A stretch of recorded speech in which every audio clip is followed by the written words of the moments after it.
New tonight at 6, preliminary results on the autopsies of victims and the shooter in the St. Louis high school shooting last month.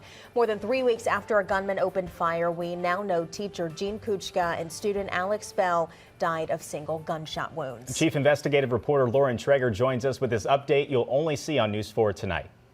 It is important to stress here that these are just the preliminary findings. The final report is not yet complete.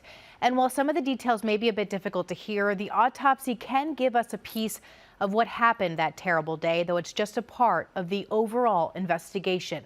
What we know now is that 15-year-old Alexandria Bell was shot just one time, a bullet that hit her arm and her chest. Her injuries, according to medical examiner Dr. Michael Graham, were not instantaneously fatal but did cause her death. She was pronounced deceased on the scene. Teacher Jean Kuchka was also only shot once in the abdomen. Her injuries were also not immediately fatal. She was taken to the hospital where she was pronounced. Dr. Graham was not available for an interview today, so we spoke with Dr. Jane Turner, a forensic expert not affiliated with the case. Having autopsied thousands of individuals who've been shot, it is unusual to have a single shot in a scenario like that. I've autopsied individuals from drive-by shootings, and they've had multiple gunshot wounds. Dr. Graham said, though, it does not indicate how many shots were fired at them, only that they were hit once. He told News 4 he is unable to determine the victims' body positions based on the gunshot wounds, but did say neither were shot at close range.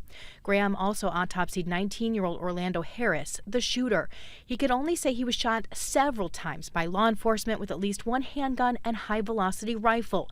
The reason he couldn't say, there was frangible ammunition used, ammo that's meant to break up on impact. Harris was shot in the torso and left extremity, mostly on the left side, Dr. Graham says, though again he could not say what Harris's body position was at the time. He was also not shot at close range, and his injuries were not immediately fatal either. Otherwise, Dr. Graham said he was a healthy individual with no significant injuries. Could you see mental illness in an autopsy? No, other than a toxicology test that would show that maybe he was being treated. And that toxicology report should be back soon, according to Dr. Graham. Toxicology tests were also taken on the victims as a normal part of the investigation. Now, we do know police have said that Harris had mental illness and his family had even tried to have him committed.